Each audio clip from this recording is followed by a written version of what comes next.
This is gonna hurt. It's time for the Suffering Podcast. Pressure can crush the hardest substances on Earth, but pressure can also make diamonds. The difference comes in how you react to this inevitable and unforgiving force. Our reactions speak volumes and tell us who steps up and who steps out. If you look at pressure under a different microscope, you'll see opportunity. The adversity under stress allows someone to rise above and show true talent. This ability allows certain people to stand out amongst the crowd. Pressure often comes from unknown situations. Training can reduce, if not eradicate, pressure and turn it into something normal and familiar. Pressure is inevitable. Your reaction is up to you. I'm Kevin Donaldson, here with Mike Failace, and welcome to the Suffering Podcast. If you're a fan of overcoming adversity and overcoming suffering, then we're for you, because that's what we do here, and that's the stories we highlight. So do me a favor, hit that like button, subscribe to the channel, please comment, now you can join. Ring the bell so you can get notified of all of our new content, and follow us on all social media so you can find out what we're up to. Tonight's a very special episode because it's somebody I've been trying to get in here for months and months, but he's a busy guy. We had to pull a lot of strings to get him here. And I've had a lot of anxiety about pronouncing his name because it ends in a vowel. It's Doctor Maurizio Miglietta. You got it. I did awesome. Look at that. I did, yeah, first shot. I practiced a lot, so. That's what I said. I said he practiced all day, and I hope he practiced wrong. That would have been great. Before we start anything, let's give a big shout out to our marquee sponsor. That's Toyota of Hackensack. We don't trust anybody, but we do trust them. So if you're looking for a car, go to toyotahackensack.com and let them find you a car. So, Doc, each week we take a question from our audience. This one comes from Synergy 59853. Now, we've all worked on people at the end of their life, and he wants to know, or she, how heavy is the burden that you feel when you lose somebody that you're working on? You're our guest tonight. I want to lead this one off with you. I would say if you don't own it, you shouldn't be doing it. Own it. Just give our audience a little idea of how you own it. When that patient comes in and their life is in my hands, I own them. You know, it's up to me. There's nobody else. And you're the last line of defense. Right. Yeah, exactly. And if I don't do my job, it's not going to be a good day for you or your family. Or for you. Yeah, or for me. Or for exactly. you. Yeah. And the point is, I own it. And I always look at things after the fact. What could I have done better? What could I have done differently? And when things don't go well, I beat myself up. I don't sleep at night. I relive it over the next couple of days. So it doesn't happen again. That's what I mean by I own it. Well, does it ever chip away at your humanity? It doesn't sound like it does. If you're staying awake at night after you lose somebody, over time you become callous to that. Yeah. I mean, to do the kind of job that first responders do, that doctors do, you have to be there has to be a little bit of a wall up, or else you wouldn't be able to do it. You know, we've seen the worst of the worst. We've seen people at their worst. Yeah. But here's the difference between us and someone like you. We work on them to get them to you. But once they're in your hands, we can breathe. Okay, now it's in the professional's hands. And now the pressure is transferred to you exponentially. Yeah. When you're the last line, there's nobody else. Yeah, there's nobody else. We could, like, if we go on a CPR call or something like that, when the EMTs get there, there's people behind us. Yeah. When the EMTs get there, when the paramedics get there, there's people behind the EMTs. Well, it's that higher medical authority, and there is none higher than you. Obviously, we're here to talk about the suffering of a trauma surgeon, and you're the last line. Mike, what do you think? You know, I mean, it's heavy, and it sticks with you all day. I mean, like I said, to me, some of the worst things were the CPR calls. Yeah. You know, we had a guy, he vapor locked on his bed and pulled him off the bed. We're doing CPR on the floor, and I look up, and his little daughter is sitting right behind it, laying on the bed like this. She goes, "Is my daddy going to live?" I'm like, I think that's one of the toughest parts. It's not that person when they're having the worst day of their life. Oftentimes, it's their body's way of dealing it. They're kind of not aware of what's going on. But I find that it's the family members that are crying over the loved ones, that are screaming. You can hear them in the waiting room crying. I find that harder to deal with than that direct person sometimes. So I had a guy who I knew. I was doing CPR on him, and I know his son went to Notre Dame, and this guy was a big Notre Dame fan. As I'm doing CPR on him, they tell you, talk to them, do what you got to do, because they could still hear. I started singing a Notre Dame fight song to him just to try to give him some hope. Yeah. But you try everything you can in order to save these people. I had an incident, and not that it stuck in my mind or anything, but it was July 14th, 2004. Like that didn't stick in your mind. Didn't stick in my mind at all. Somebody had shot through the window of our Quick Check that was closing at 11. They were right there in closing. They were robbing the place. And the guy gave him over the money. This guy, Eduardo, who we all knew because we were in there for coffee all the time. And as soon as they raised the gun, he turned around to run away, and they shot him in the back. So when we got there, it was almost, he probably wasn't down for 2 or 3 minutes. He's still alive. White as a ghost, eyes black basketballs. And I remember him, we get him on a stretcher, and I remember him looking at me and going, "Don't let me die." That's what all he says, "Don't let me die." And I said, you try to be compassionate. He said, "Listen, we're doing everything we can. Just sit tight, relax. We got you." And we don't got him. I told him a lie, and I live with that every single day. I mean, it's almost 20 years ago, but I live with it every single day that I told him, "We got you," and we don't. So you want to hear something interesting about that "don't let me die" phenomena. So as a trauma surgeon, you get people all the time, shot, stabbed, car accidents, whatever it is. "Doc, don't let me die. Don't let me die." So over the years, I heard this in so many different scenarios that I decided to do a study about it. So in 2009, I published a study in the American Surgeon where I surveyed hundreds of trauma surgeons around the United States about premonition of death. Like, if you think you're going to die, are you going to die? Or if you say, "That's the cop who gets shot in the finger versus the one that gets shot in the head that lives." Right. Yeah. Or if you say, "I'm going to die," am I going to die really? So basically, in my results, over half of trauma surgeons believe that if a patient feels like they're going to have a premonition that something bad's going to happen, that oftentimes it does. So we know that patients' mental status can affect their physiological status. So if you have the willpower to survive, certain things get released in your body that may allow you to survive. So most doctors felt that you couldn't make yourself survive, but they felt that if you had a negative aspect, you were more likely to die. Well, I'm sure the positive has a higher percentage of living. So the people that say, "Doc, I got 3 kids. Please don't let me die. I'm not going to die." They don't die. But the guy who looks at you in the eye and says, "Doc, I'm dying," that guy dies. Wow. You know what else is weird too? You know when you're doing CPR and someone, their eyes are open and it's like they're looking at you. It looks like they want to say something to you. It's like... Yeah, it's never... End of Life is not a John Wayne movie. No. There's no fancy last words. It's the worst moment of their life, and if you weren't human, it wouldn't... I would say if it didn't transfer onto you, then you're not human. Yeah. So, Synergy, thank you so much for sending that question in. Keep sending in your questions, and we will try to get them on the air. They won't always be that heavy. Sometimes we get a fun question once in a while. So, Doc, we made contact through our good friend, Mark Henninger, who's been working with you for a very, very long time, who has his upcoming nuptials coming, and hopefully I think all 3 of us are going to be there. And it's going to be a good time. But I have heard so much about you as... when I go to church, you hear about Jesus and you hear about God all the time. And then there's Dr. Migs. And I've heard about the same amount from Mark, from you. So you've left an indelible mark on his brain of some of the things that you've done. I even know how you met. That's how much I remember it. It was a car accident, and some guy comes walking up behind him and he says, "Hey, you need some help?" And when first responders are like, "No, we got it. Well, I'm a trauma surgeon." "Well, hey, go right ahead. Go right ahead. Have at it, Doc." Yeah. So I'm grateful that you're here. I'm very, very grateful. And I know your schedule is really, really tight. I know you spent all day in the OR. I'm happy to be here. And he's got another one tonight. Right after this. Oh, my. You got another? Yeah. Okay, well, we better hurry up so somebody doesn't check out. So that's it for this episode of the Sunday. Yeah. Thanks for coming in. So why don't you give our audience a little bit about yourself? I always tell people my life started with trauma. So even as a child, I was in a major plane crash at Kennedy Airport coming back from Italy. Every summer I used to go to Italy from like June to September.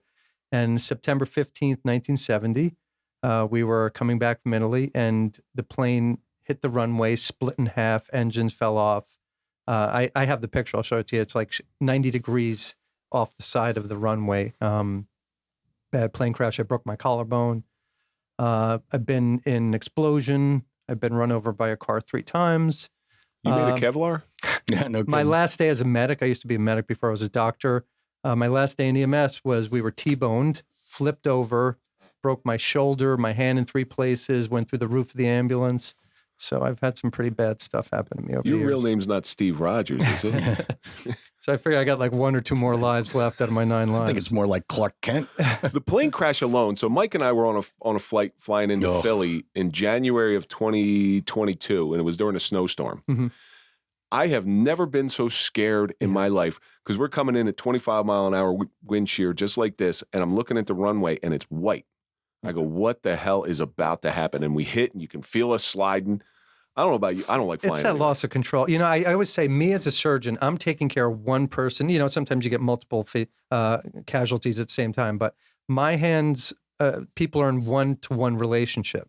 These pilots have 200, 300 people in their hands every single day, and we take it for granted. Yeah. It's really crazy when you think about it. Safest way to fly, but I mean, statistically, it's really, really safe, but still, that lack of control bothers a person like me. 99.9% of other transportation accidents you don't hear anything about, but one plane goes down, you hear everything about it. So I happen to be one of those people that survived one. Wow, that's crazy. Yeah. Now, after you had that plane crash, like it had to lead you down some sort of path. Like, I'm kind of meant for something a little bit better, a little bit more. Yeah. You don't know whether a career chooses the individual or the individual chooses a career. But I always felt like I always wanted or felt like I deserved to be in that emergency trauma atmosphere. It just came naturally to me. I'm not a big thinker. I'm more of a reactor, and I usually react to things in the right way in that hospital setting. So it worked well for me as a medic, and then it worked well for me as a trauma surgeon. Well, I have noticed this throughout my life, that there are 2 types of people. There's those people who study, and they're the academic, you know, and then there's the other people who are the doers. Right. And you can break it down into every single aspect of life. Like, even in police work, there's administrators and there's street cops. Absolutely. You know? Yeah. So, and there's going to be people who run towards the danger, and there's going to be people who run away. That right. Yeah. Unfortunately, in every profession, there's one of each usually. So where did you grow up? So I grew up in Hudson County, North Bergen, New Jersey. Okay. And a funny story is across the street. Where's from your my accent? House, Jersey. Come on. No, you don't have that Hudson County accent. Hudson County accent. We know way too many people from Hudson County. I guess I've been around a little bit. But so across the street from my house, there was a guy who used to give me a quarter to go down to Tiny's, which was a liquor store down in North Bergen, with 25 cents to buy him Schweppes ginger ale every day. So I used to go to him and I used to give it to him, and he used to start like throwing punches with me, and I didn't think much of it. Years would go by. We had a good relationship like this, and I found out that it's Cinderella Man. He was my next door Bulldog neighbor. of Bergen, Jimmy Braddock? Jimmy Braddock was my next door neighbor, lived directly across from me, and he used to throw punches with me as a kid, and I had no idea who he was. Yeah, so I had a friend of mine that worked with him because he was an operating engineer later in his life, and said he was real quiet. Yeah. They used to give him the cake jobs because he was Jimmy Braddock. Yeah. He used to get to work the elevator going up and down when they were building Verrazano. But yeah, so you've actually gotten punched by a professional fighter, a heavyweight champ of the world. That's check. Yep. And trauma cert, check. Yeah. You got punched by one too. So as you matriculate, Jerry Cooney punched you in the ribs. Yeah, Jerry Cooney did punch me in the ribs. That is true, but he was never champion. Yeah, he thought it was funny, man. He's a lefty. He shook my hand and he came in with the left in my ribs. I'm like, you do that again, old man. I'm going to break your hip. I mean, it hurt. Yeah. I remember waking up the next day going, damn, man, that was rough. So you grew up getting punched by Jimmy Braddock, but how did this, like, what was your career path? Like, so I always knew I was going to go into medicine. My dad was a doctor. How? A great role model. Me and my brother both became doctors. And I knew I was too young to become a doctor, so I decided to become an EMT and a medic. So back then you could do it when you were 15 years old. So when I was 15, I went to night school, became an EMT, started riding for West New York, New Jersey, that EMS squad. Loved it. And then, went to medical school and went through the whole thing and did my fellowship at the #1 place in the world for trauma, What was the draw to this field of medicine, like this medical, like even with an EMT? What was the draw? Because people will often have high hopes of doing this stuff. Hey, listen, every parent wants their kid to be a doctor or something of that nature, or a lawyer. But then when you get in it, you're like, oh man, I don't think this is for me. What was your draw once you became an EMT? It never felt wrong. I just felt like I always was in the right place and where I wanted to be. And I always tell people, even today, when I never have a problem getting out of bed and going to work, ever. Well, they say that if you love what you do, you never work a day in your life. I couldn't agree with that more. I love doing what I do every day. I love taking care of patients. I love operating. So you start going up and you find your specialty. Where'd you go to college? I went to Rutgers. Okay. Rutgers in Jersey. And then I went to University of Maryland for my fellowship in trauma and critical care. Yeah, exactly. Went from a knight to a terp. Well, you know how I know they're the Terps is because my brother used to go to Western Maryland. Okay. And we went down there and we went to the University of Maryland for a party or something, and I stole a pair of lacrosse shorts. And it had the little logo for the Terps on it. It's actually a terrapin. Yeah, a turtle, right? Yeah. Yeah, I think that's what it is. The path to being a doctor is so long, and it takes up so much of your life. We just had a woman in here. She was FDNY paramedic, and she always wanted to be a doctor, but somebody had gotten a hold of her and said, because she wanted to have a family, and somebody had gotten a hold of her and said, don't be so quick to give up your life to be a doctor. There's other avenues of the medical field. Was that ever something in your mind? There was just no doubt. I mean, there's a hell of a lot of sacrifice. Yeah. I mean, you're studying your ass off, college, after that to get into medical school, then to stay into medical school, and then after that, and then there's no holidays as a doctor. Yeah. You got to work Christmas, you got to work New Year's. Especially early in your career. Yeah. And my kids had a lot of, I was supposed to be with my kids last night. I was in the operating room till midnight, that kind of stuff. They're home from college and I'm still operating. So there's a lot of personal sacrifice. There's a lot of financial sacrifice. Medical school is expensive. But, and then as a resident, you're not making crap. I make $30,000 as a resident working 100 plus hours a week. And sure, you're a doctor, but you're not making doctor money yet. No. And I know, and you're drowning in debt.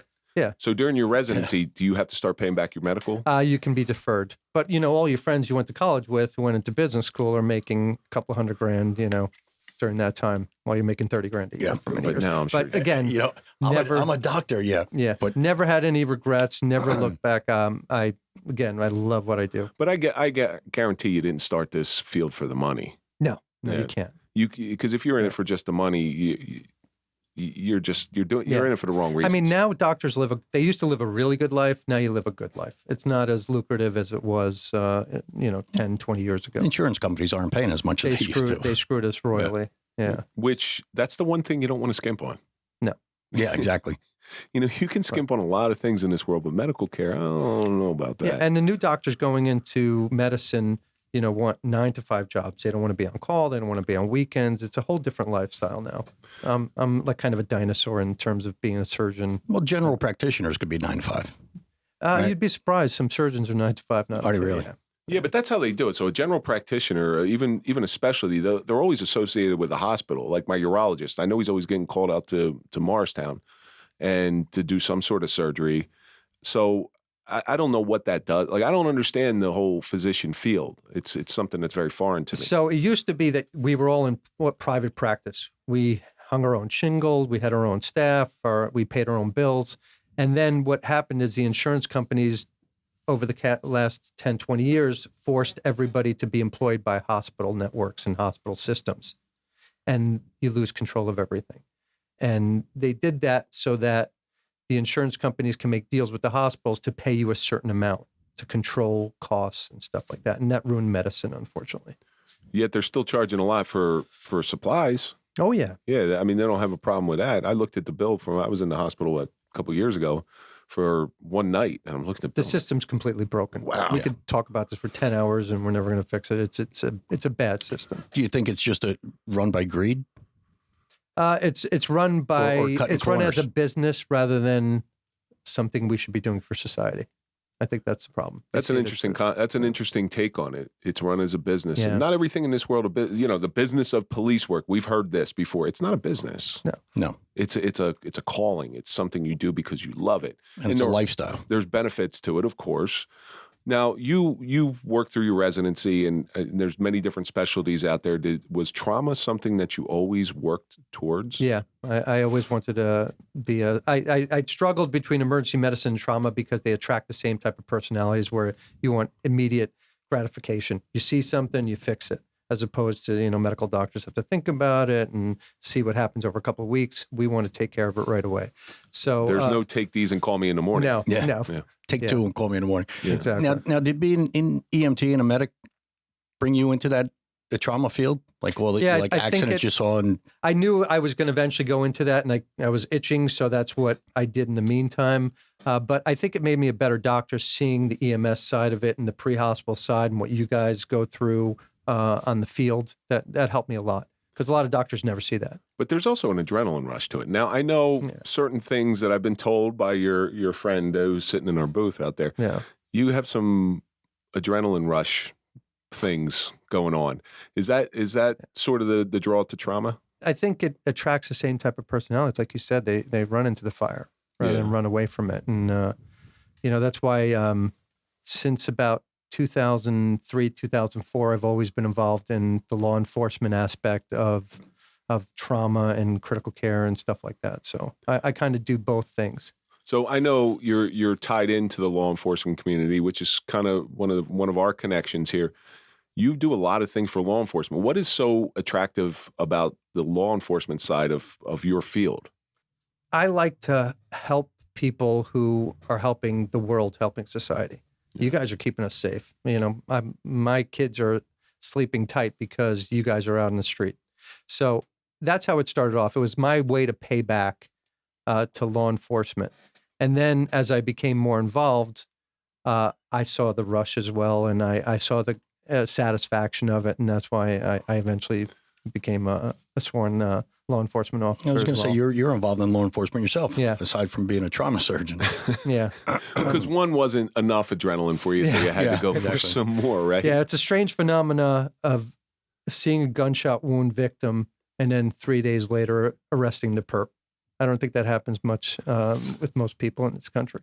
No, that's a whole different. Yeah. That's you're covering the gambit because as police, we go out there and we're at the scene, we're doing the things, but then the detectives come in there. Yeah. So if you're working, they got some of those one-horse towns where a guy will do everything soup to nuts. Yeah, that usually doesn't happen in law enforcement, nor does it happen in your field.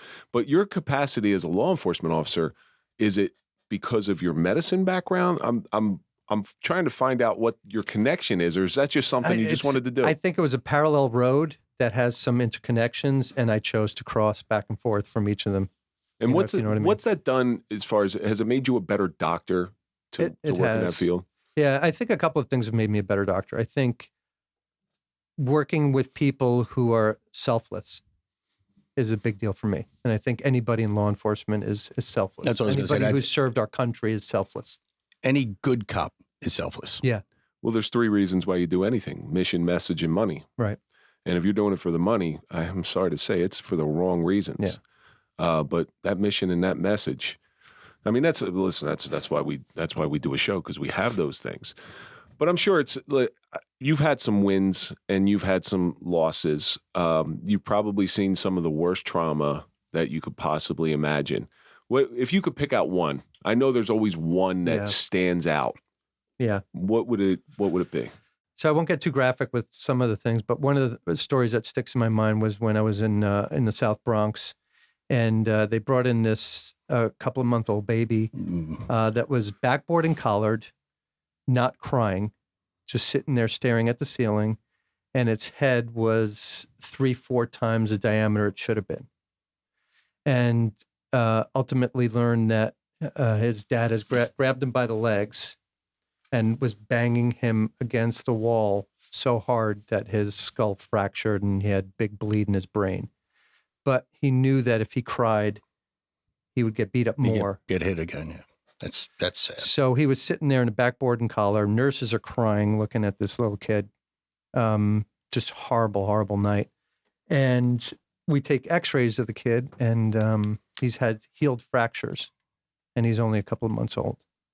So this has been going on from the minute he was born, but he knew not to cry. And the most beautiful part of that night was I was the trauma on that night. We got his dad as the next trauma after that. Some justice was done there. Gunshot wound? Some justice was done. NYPD did a good thing that night. Yeah, getting hit with a phone book wasn't always a bad thing. Yeah. I mean, because they know the courts are.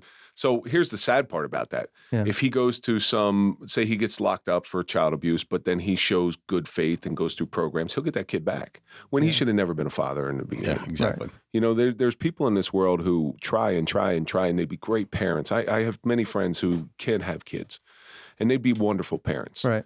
And then there's some people who don't even try. They have kids. They don't even want them, and they do things like that to them. That's the sad part of this world. Yeah. And there's certainly evil out there.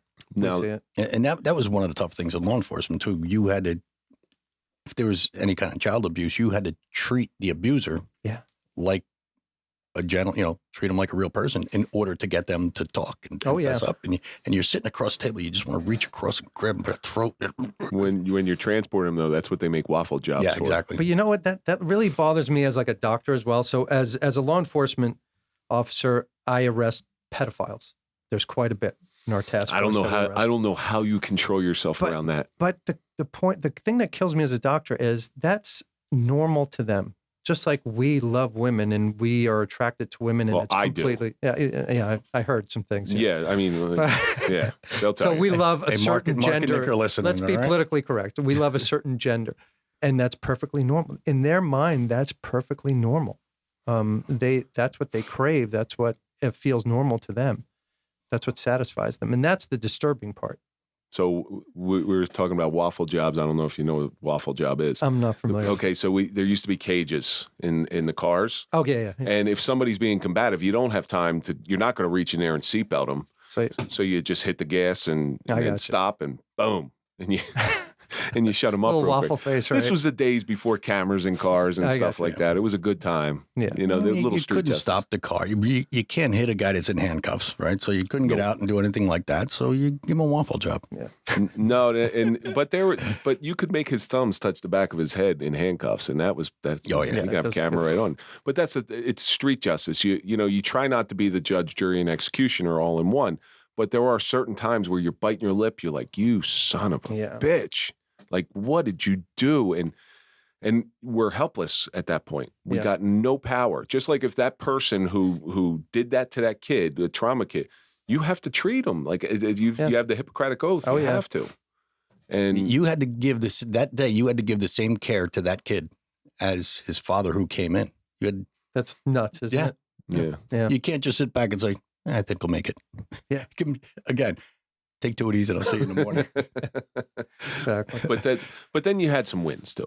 Lots of wins. You have lots of wins. I mean, you've been doing this. I've read your resume, and you've been doing this for so long, and you've done such great things. People don't rise to your level without doing some incredibly great things. Where obviously, I don't even want to hear any more stories like that little kid. But tell us about your greatest win. No, first of all, that child, did he make it? Yeah, he actually did okay. All right. And hopefully he got into a better household after that. Yeah. Did the father make it? Unfortunately, yes. So when, so I'll tell you a situation where I was in the hospital and I heard a code being called overhead, and it was like a certain color that you don't normally hear. Like, code red is like a CPR. And so I heard a certain code and I didn't know what it was. And I'm just sitting up there and I didn't have to respond to it. And then I heard it again a second time. So let's just go down the ER and see what it is. And I turned the corner and there's a pregnant lady that they're doing CPR on. And I was like, she looked very pregnant. And I was like, why didn't you guys deliver the baby? And they're like, oh, 2 doctors, OBGYN doctors came, put an ultrasound on the fetus, and there was no heartbeat, and they walked away and left because there was no fetal heartbeat, and the mom was undergoing CPR. So they couldn't get an airway on her, so I criked her. I did a trach at the bedside. I grabbed a scalpel, and I cut up the mom. I literally, in the ER, just with the scalpel, cut open, delivered the baby, and the baby was blue. Did a couple of chest compressions and the baby woke up. Meanwhile, everybody had already left and said the baby's dead and dismissed it. 2 attendings. I was a resident at the time. So basically, I didn't know that they had already been there at the time and said that she was dead, that the baby was dead. I would have been fired had I done that today or anything else, because that's basically, assault on a dead body. But that baby ended up surviving, and the dad was very thankful. But people had walked away from that woman and that baby saying that they were dead just because there was no fetal heart rate. And you know that fetuses can withstand a lack of oxygen very well because they have a different type of hemoglobin. That's why kids, when they fall in a lake, can survive for extended period of time without oxygen. And that's why I did it. That's a great, it's a tragedy, but out of tragedy, there's beauty that comes out of ashes every once in a while. Right. But that seems to be, I'm sure that's not the only one, but that right there gives people hope that just one more compression, just one more push, just one more shot. You never give up. So hope is one of my biggest things as a trauma surgeon. So are you guys familiar with the hope experiment, the rat experiment? No. Oh, with the water? Yes, yeah. I do know this. So this is an amazing study. So in the 1950s, you couldn't do the study today. The animal activists wouldn't allow this study. So in the 1950s, a doctor named Kurt Richter, a Harvard doctor, so when this is the one where he would take them out. Water, he would take them out occasionally, and he put rats in this jar of water to see how long they could tread water. And after 15 minutes, almost all the rats would drown. So that was his benchmark, 15 minutes. So the real part of the experiment was right before 15 minutes after that, he would pluck them out. These were domesticated rats. He would pluck them out of the water, dry them off, give them a little rest, and then throw them back in the water. So the question is, how long did the rats survive on the second attempt? Did they survive the same 15 minutes? Did they survive 10 minutes? Did they survive 5 minutes? How long do you think? Take a guess. It was 2 hours. You'd say 2 hours. I would probably say about 45 minutes. 45 minutes. Yeah. Guess what the answer is? Maybe 24. 60 hours. Wow. That's the power of hope. Well, right? That goes back to what we were saying in the beginning with the social media question. It's the loss of hope. Yeah. Hope is an incredible thing to have in life. So basically the message is that we all have to have a reason to keep on swimming, right? Yeah, without doubt. Right? Human beings have to have that hope. And it's like a primitive instinct that we have as humans, that if we have that sliver of hope, whatever that minute chance is, we're going to keep on fighting.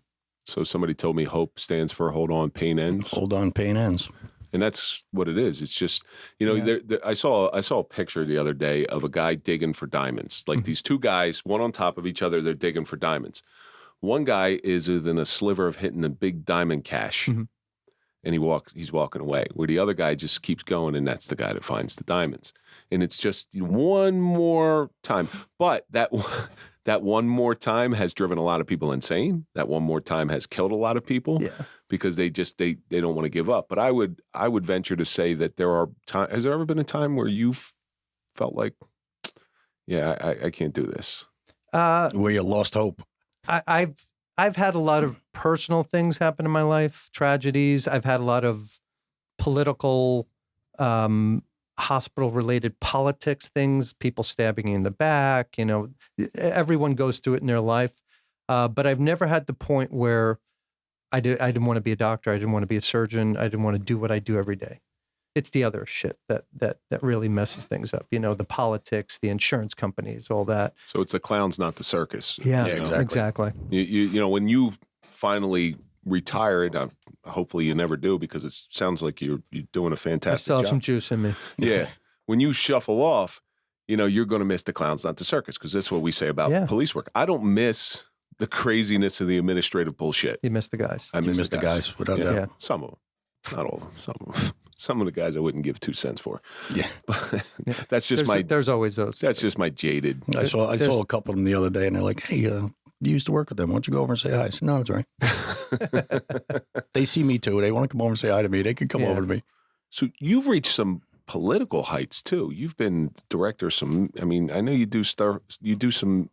I don't know how you get those those positions? It has to. Is it on performance based, or is it just your knowledge or your personality? It's not who you know in medicine generally. It's in some positions, but generally when you arrive to, like, I was a chief of trauma at NYU, and then I was a chief of trauma at Columbia University, and I was the surgeon for the United States Secret Service. I've held some pretty good positions in my lifetime and done some amazing things that we could never even talk about. But I think they're based on merit. I don't think it's based on who you know in medicine. But how do you get to that level? Is it just they look at your resume? Oh, you have 50 saves. You're our guy. I think you get a reputation. It's a small community of trauma surgeons, and the community is small. Just like, you can tell working with a cop for 2 seconds if they know what they're doing, right? Yeah, exactly. True. Very, very, very true. It takes 2 minutes to figure that out. Yeah, but so, like, you're always evolving and everything. And one of the things I actually wanted to talk to you about, so they're doing some amazing things with robotic surgeries and stuff. But again, it takes that humanity out. A robot might go in there with that woman who coded, and you delivered the baby and got the baby back. That robot may have quit because it read all the metrics that says this. So let me put the myth about robotic surgery, because I'm a robotic surgeon myself. So about 4 or 5 years ago, trauma has become very non-operative. We learned how to control bleeding and other things without cutting people open and doing surgery. So I was kind of getting, not bored, but a little frustrated that I wasn't operating as much. So 4 or 5 years ago, they trained me to be a robotic surgeon.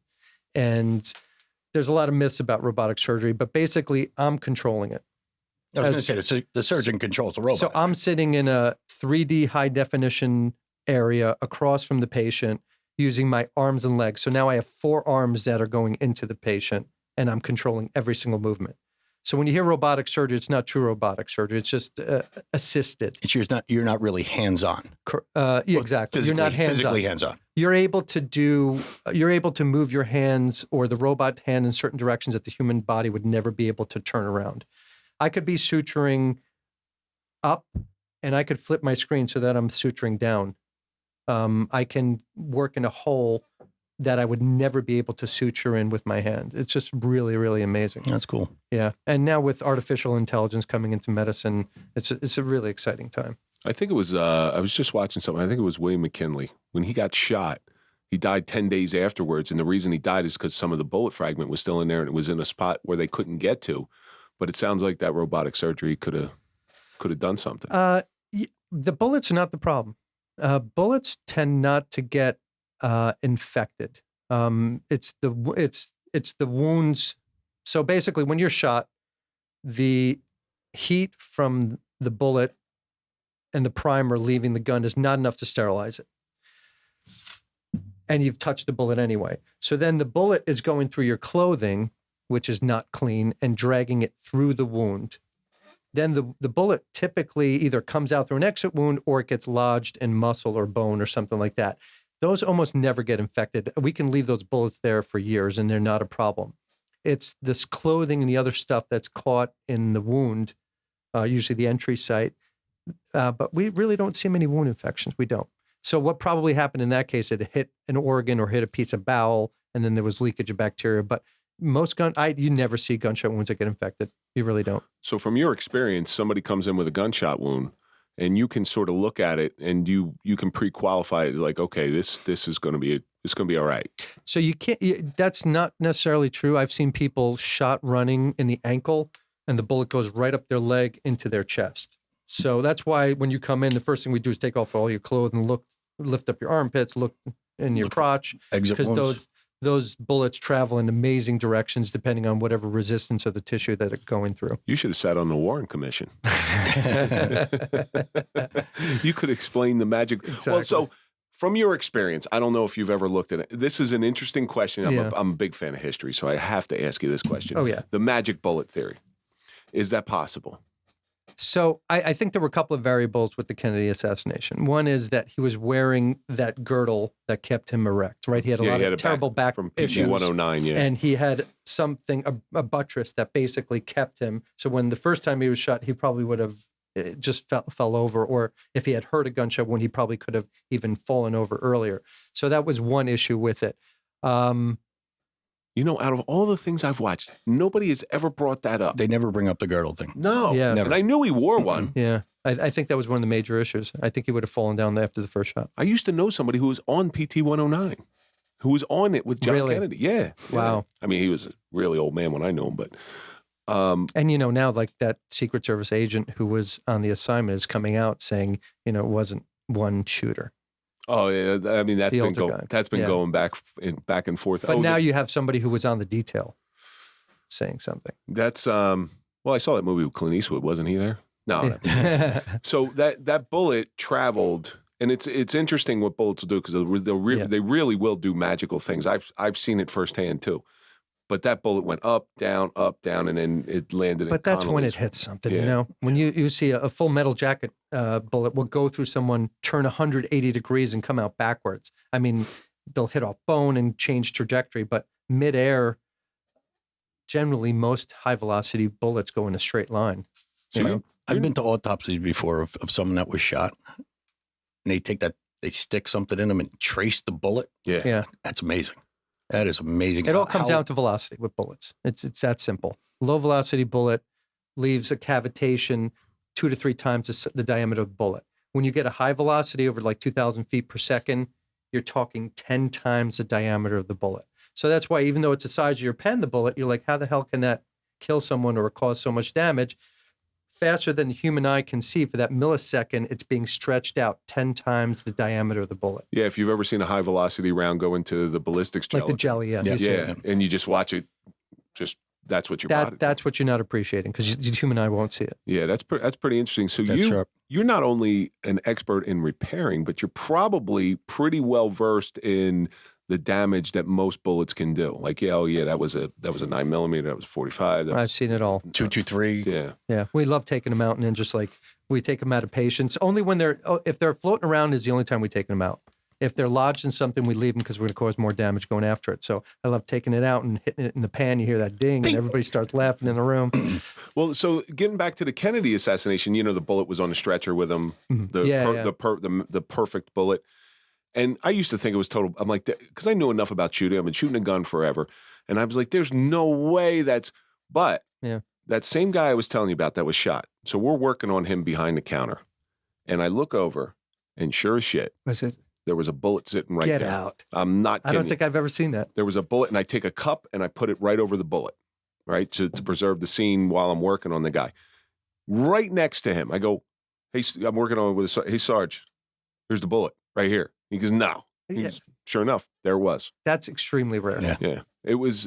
Did you think of Kennedy when you saw that? Or I said, I did. So after everything was cleared and you're sort of decompressing everything that just went on, you go, oh my God, that could have happened. That could happen. So now I'm Now a you little, gotta go watch the now I'm movie gonna start again. thinking about it. Yeah. Yeah. So I'm a bearer of witness to a magic bullet just coming out the other side. All right. So do you have any, I know you have a lot of other interests and stuff. I'm sure trauma is a big portion of your life, but it can't be all of it because if you're immersed in that 100%, you're going to burn out. How do you keep from burning out? I love traveling. I was just in Italy this week and in Japan for 2-3 weeks before that. So whenever I have time off, I love to travel with my wife and my kids. That's amazing that you would come into the Suffering podcast there. I was in Italy a couple of days ago. I just came 2 in. nights ago. I weeks came ago. back. My son was smart enough to study abroad this semester, so I went to visit him. So I love to travel. I love to see the world. I love to see how other people do things. So I'll go visit another doctor in another country, and it's amazing how different people do different things based on what they have. If they don't have a CAT, like you get shot in South America, you don't have a CAT scan. So to watch these doctors figure out things that we are so used to just getting a CAT scan and getting a 3-dimensional image of is kind of great. Now you've gone to other countries and sat in on trauma surgeries. And So usually they end up coming to me. Other countries come to visit me and figure out how I do it. But I love going to their countries as well because you never know when you're going to be in a situation where you don't have something. Well, it's sort of like the, I guess, old school method of doing things. Yeah. It's great to put on these nice clothes that we have, but to watch a piece of clothing actually get made in an older format is pretty interesting to do. So you get that opportunity to do that in those other countries, maybe that don't have the technology. That's right. And I'm sure you learn as much from them. Oh, I do. Yeah. Yeah. Because some of these people, they're amazing people out there. Well, like I said, they're doing it bare minimum. Right. You know, they don't have the MRIs and all that stuff. So, I mean, they got to be brilliant. That's what I appreciate about it. Absolutely. So aside from traveling and you see so much trauma in your life, how do you deal with it? How do you deal with it? Because you, like we were talking about earlier, you do absorb a lot of this hurt. Not the physical pain, it's more the emotional pain in the family. Yeah. How do you deal with it? How do you decompress? Like I was saying before, I think there's a little bit of a wall up. I do. We know how to shut it off. I don't take it home. I really try not to take it home. There's certain days where you just see something horrible and like I said, you don't sleep at night and you think about it and what could I have done differently. But most days I think you just have to, when you leave that hospital, you leave it there. Well, you're in shape. I'm sure you work out. Physical fitness, does that have any play in it? Yeah, I as much as I can, my schedule, I love to work out. Not a big runner. I wish I ran, but I do like to work out. I love to play the piano as well. I played the piano all my life. So music is really good for me. I think also having a support staff at home is important. Yeah. You know, when they know when you've had a bad day and they know not to start prying, you know. Yeah. Because that's where the similarities lie between what we did and what you do, is that support structure at home. You just said that, you know, you were supposed to spend time with your family, but you were in the ER until 12 o'clock at night. So you have to have a really supportive system at home. Yeah. I mean, I know even with this stuff. So this show takes up a lot of time. And I was like, really? Yeah. You're going to do this? Can we just watch a movie or something? Right. I'm like, no, I got to get this stuff edited. I mean, our families do get it and they do support it, but they also don't get a lot of what we do. Yeah. You have to admit that. Whether you're a veteran, law enforcement, in the healthcare field, there's certain things that we see that you can't share, that you can't talk about, and you can't relay. Especially with you with HIPAA laws and all that. Yeah. I mean, it's not even the legality of it. It's, you can't even express some of the things you've seen, you know? How does your wife, is she just this odd, scary, understanding So my person? wife doesn't like to hear about these stories, but my kids do. So my kids, they'll never go skydiving. They'll never ride a motorcycle. They'll never do things like this because I basically scared the hell out of them their entire lives. You want to come talk to my son? I'd be happy to. Because he hears stories. Like if I'm around friends or something, I rode motorcycles forever. And I was that idiot riding a wheelie on the parkway. But he hears stories about this and thinks, oh, it's cool. I want to, I built my first motorcycle. And he's like, oh, can I build a motorcycle too? And I'm like, yeah, sure, when you're older. Yeah, sure. And I just keep pushing it off. Well, he's getting older now, and he's gonna come at that. I'm gonna tell him next time. I'm like, yeah, come talk to Dr. Migs, and we'll talk just like even like I can't tell you how many people, and you don't see this on the news, but like when I was trauma surgeon in New York City at NYU. So many people on their cell phones in the subway that fall into the subway and lose an arm or a leg. You see it all the time. All the time. So I've heard the worst stories about the people at the platform that get stuck between the train and they twist and they're still alive and they're fine. Yeah. And they tell their family come because once they move that train, they're untwist and everything. I had one guy who tried to commit suicide who laid across a set of tracks and one train took off his arms, the other one took off his legs, and he survived. So imagine being the rest of your life just no arms, no legs. He was like 18 years old. You know something, a traumatic incident like that where you try and you fail, but you get some damage. If you look at it a certain way, it's actually a blessing because I'll bet you that kid never tried that again. He can't. Yeah. He can't even feed himself. Yeah. He can't do anything for himself. But he's alive. Yeah, so that's one of the things that has impressed me the most about being a doctor and especially a trauma surgeon is the will to survive. So I've had people who have been like an explosion, arms blown off, their vision is gone, they can't see. And the first couple of days after, they'll say, Doc, I don't want to live like this. Something, they lost their junk down there or whatever. I don't want to live.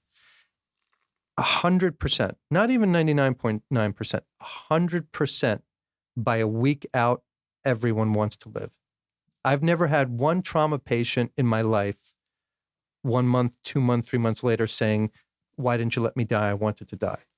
There's that great line in Full Metal Jacket that he says, the dead only know one thing. It is better to be alive. Yeah. Yeah. Yeah. Well, I mean, as silly as the movie was, too, Forrest Gump, Lieutenant Dan said to Forrest Gump, why did you save my life? But he's in a wheelchair now, and he's like, what kind of life is this? At first, he said that, right? Yeah. But then, but then he comes around. And he came around. They always come around. Because there's beautiful things in life, and if you can just hang on a little bit more, hang on, pain ends. What's the alternative? There's none. Yeah. I don't know. I'm going to take the devil I know, which is life. Right. Yeah. Yeah. Because I don't know the other way. Yeah. Not yet, anyway. I'm sure it's coming for all of us. I got a lot of fire under my feet. I know that. Has there ever been like one of the people that you operate on, like one of these crazy surgeries? Have they come back to see you?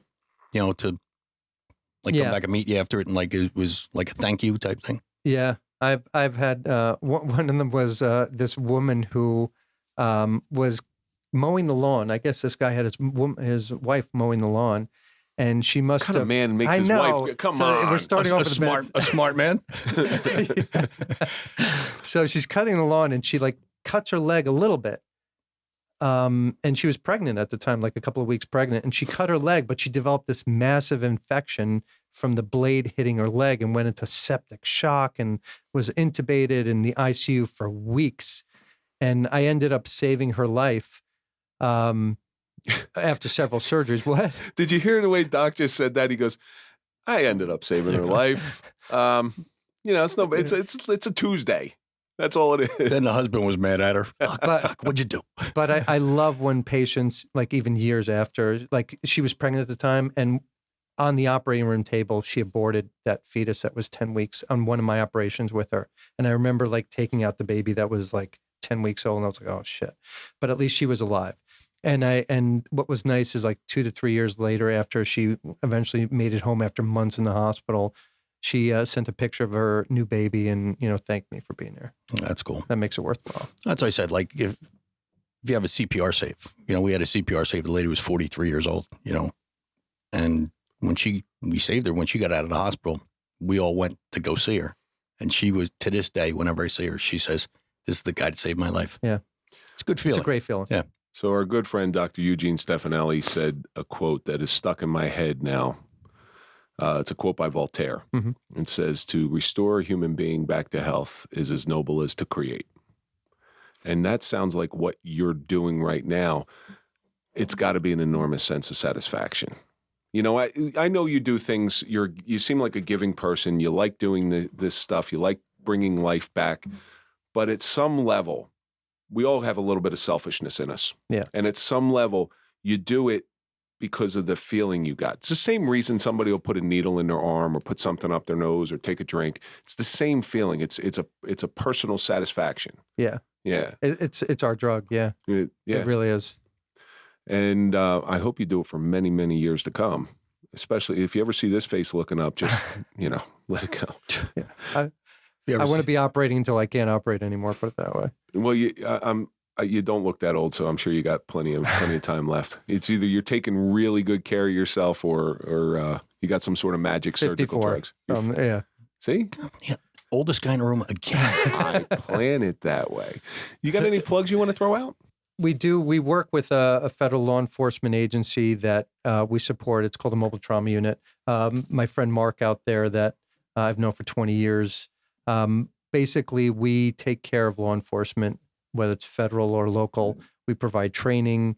Been around 22 years now doing this volunteer support.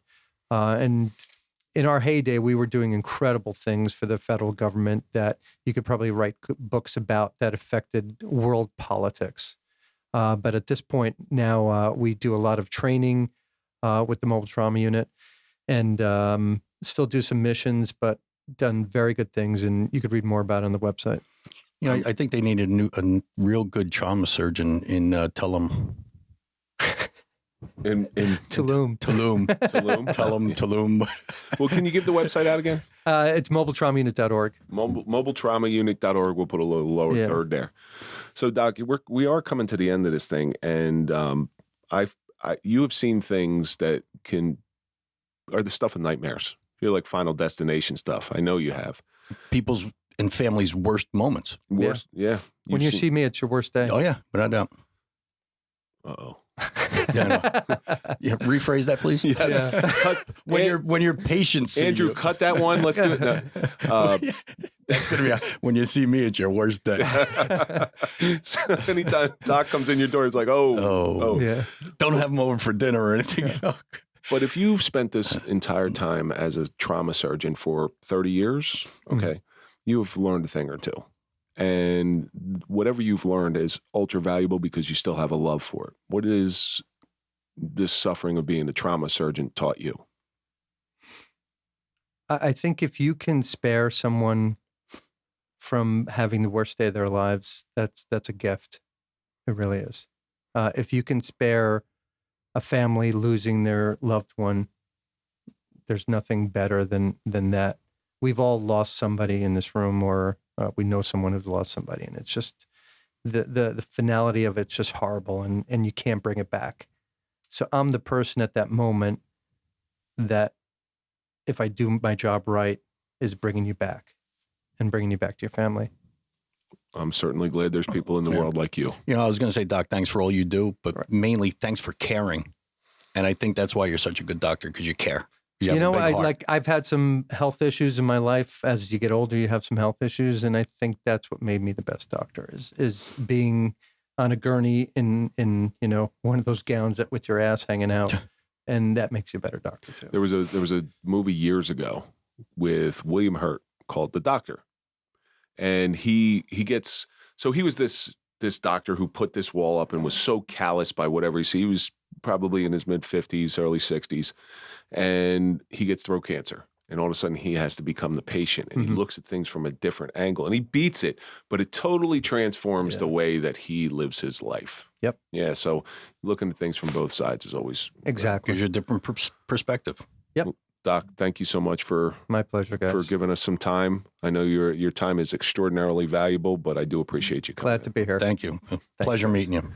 And that's going to do it for this episode of The Suffering Podcast, The Suffering of a Trauma Surgeon. And let's think about all the stuff that we learned. Don't ever lose your humanity. Don't say, "Don't let me die." A career often finds you. To restore a person to health is as noble as to create, but most importantly, hope can save you. And that's going to do it for this episode. Don't forget to go to popple.com for a digital business card. Put in the code TSP20 for a 20% discount. Follow us on all social media. That's Instagram, Facebook, TikTok, LinkedIn, Twitter. OnlyFans. Follow Mike at Mike_Failace. Follow me at Real Kevin Donaldson. And of course, follow the Suffering Podcast. I just want to give a big shout out to my brother, Jimmy Flanagan, who just recently passed. We love you, Jimmy, and you're always going to be in our heart. We'll see you on the next episode.